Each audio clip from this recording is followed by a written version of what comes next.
This week we're going to highlight planting progress in the U.S. as well as short-term weather trends. Then we're going to turn our attention to South America, where Brazil crop is maturing and slowly beginning to be harvested. We're going to come back and look at updated export trends here in the U.S. and wrap things up with a long-term review of December corn futures.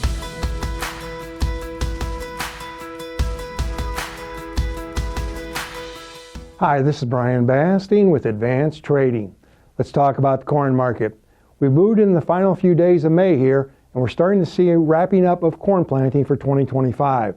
Let's take a look at the national progress in our map. Now, as I said, we're looking at 87% done nationwide. That's slightly above the 5-year average of 85%. I've highlighted, though, an area of interest here.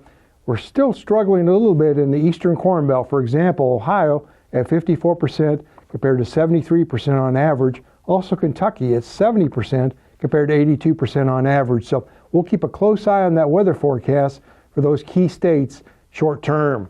Let's take a look at now history of corn planting progress. As I said, 87% done here at Memorial Day. We're looking at over the next final week, if you will, of May, looking at about another, on average, 8% of the corn is planted. So weather permitting, we're going to be approaching 95% as we enter the month of June. Speaking of weather, let's take a look at the short-term trends. Our slides this week, as usual, are courtesy of T-storm weather.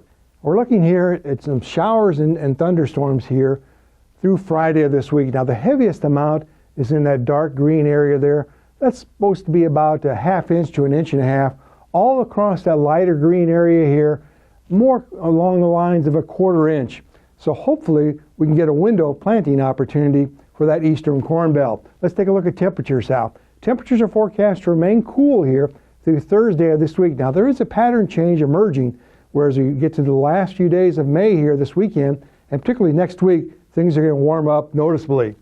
Let's now look at that first week of June here. All across that green area in the west there, we're looking at some pretty good rainfall totals, maybe up to 3/4 inch to 1.5 inches. So along with the warmer temperatures may come some increased rain in the west. Let's now take a look at total precip totals over the next 2 weeks. Now you can see here many areas are forecast to be normal. A little bit of wetness there across parts of Nebraska and especially Kansas, but no real areas of dryness there. So what we'll be watching again short term is that eastern belt. Let's shift gears now to South America, specifically looking at where that corn is produced in Brazil. Now remember, this is double crop corn here. We're looking at the key states of Mato Grosso in the north, Goiás, Mato Grosso do Sul, and Paraná. Now we're looking at the corn harvest progress. It's really just getting going in Mato Grosso in the north. It'll work its way from north to south here the next month to 6 weeks. It's really going to accelerate as we move into June and particularly in July. Then we'll look for exports to begin from Brazil in late July or early August. Let's take a look at the weather in Brazil. Now we're looking at a little bit of dryness in the north. That'll actually be good for harvest. And we did see good pollination weather in April. So dryness now in Mato Grosso is not expected to lower yields.